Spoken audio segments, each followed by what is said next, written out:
This man consumes insects. His body becomes extraordinarily strong. For a limited time, the man's name is Ryan Long. Ryan began following the vampire Dracula. Dracula granted him this unusual ability. In return, he must find fresh blood for Dracula's sustenance. In Dracula's eyes, Ryan is merely his servant. At the slightest disobedience, he violently subdues Ryan. While Ryan endures tremendous physical pain, Dracula skillfully attacks Ryan's emotional vulnerabilities with his words, then heals the man's wounds with his own blood. To break this master-servant relationship, he attempts to escape Dracula's control. But would his master let him go so easily? During one blood-drinking frenzy, Dracula was ambushed. Sunlight instantly set his body ablaze. But with his volatile temper, he was determined to take someone with him in death. A hunter was burned alive in the inferno. At that moment, Ryan suddenly arrived. Covering the sunlight with rags, saving his master, though not dead, Dracula was severely weakened to escape the hunters. Ryan brought him to another city. His job now is to help his master find fresh blood for healing. As Dracula's servant, Ryan is essentially a second-generation vampire. Suddenly, an enormous creature appears.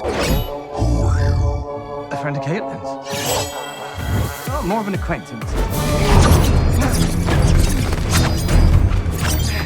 He is clearly no match for the vampire. One punch sends him flying. As Ryan attempts to throw him out of the building, the stranger launches a surprise attack, slicing open his abdomen. After sustaining this serious injury, Ryan's fighting ability significantly diminishes. He takes insects from his pocket and stuffs them into his mouth. With just a little blood for nourishment, the vampire's abilities resurface.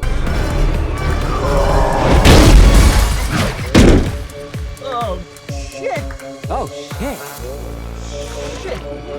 After an intense battle, Ryan drags the creature's corpse back to Dracula. At this point, his master hasn't fully recovered. He eagerly begins to feed, but spits it out a moment later. It turns out the fat man was an addict. Ryan feels deeply unsettled, always wanting to break free from Dracula's control. He attends a support group seeking help. After sincerely sharing his story, everyone offers encouragement. This time, he decides to try living a normal human life. He not only rents a new home, but also releases all the insects he carried. He lives quietly this way for several days. Ryan falls in love with this lifestyle. However, elsewhere, after repeatedly being disrupted by Ryan, the Teddy family decides to eliminate this nuisance. Through previous surveillance footage, they discover a place Ryan frequently visits, so Teddy leads a group of assassins directly there. What he doesn't know is, this is actually Dracula's resting place. When they enter, they find corpses strewn across the floor. Such a chilling scene makes even these assassins feel dread, sensing something amiss. Teddy tells his subordinate to call his mother, but just as the call connects, a shadow suddenly flashes toward them.